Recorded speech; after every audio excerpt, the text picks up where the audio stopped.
Palat chispa arpo Ngut Kiba Pyndep ya ke jing Shah Hikai ha ki jing tray kam bakuntup ke jing Shna Almari handheld device technician but sewing machine operator SMO nakaslam a jing Hikai ke Northeast Institute of Professional Studies ke badan ha mentong Jowai ha ka khat pratrai unai tung araja arpusan ke la yok priang Syrnod ha ka jing lang lengkot ke bala penlong ha ka community hall ke dorbar snong mentong. Kini ke jing Hikai ke day ke bahap apok ke skill Meghalaya da ke jing kersan lang ke office u deputy commissioner ke West Jante Hills district. Hakani ngi la don lang da ke Amelia Momin assistant commissioner West Jante Hills district kum ke kongsan uba lambor mi suchen skill development officer but member secretary district skill committee MSSDS Jowai kum usembut kongsan haringkat ke jia don lang wahe chnong mentong uba lamprang pok tai ki no Hikai ke NeIPS but Kiwei. Ngala ini port pencelori piu roh dar manu senyau pa piu ya bot lang ni kini luti pa kini ong di short term course na tangwa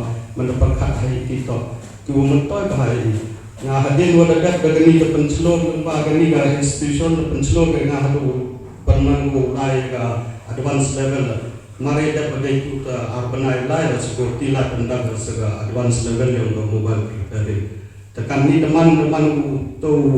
kandidat popular kamu senong pada ngam ni diwan buat kicing ya mandu ngau menjadi takkan hei yang phone tengah ini kita mau usah terpula engkau mau lagi experience ni pak yang man complete teman dah ni ke complete package yang ini teman dia dah di kicing ni kamu mangga tuet ladam man complete bila dah di kicing ni kamu mangga ni pak lembaga experience yang ini tengah kersan yang usah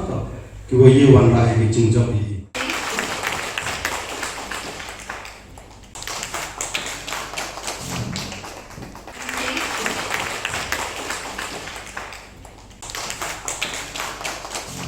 Who have completed their training successfully. Let me begin by offering my heartfelt congratulations to each one of you. Today marks not just the end of a training program, but the beginning of a journey towards self-reliance, dignity, and opportunity. The Skills Meghalaya initiative implemented by the Meghalaya State Skills Development Society stands as a transformative platform aimed at empowering our youth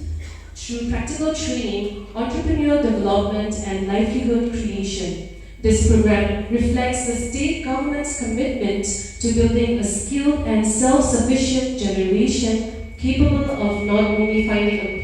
employment but of creating enterprises that strengthens local economies. Habatin, pej bahagi kashab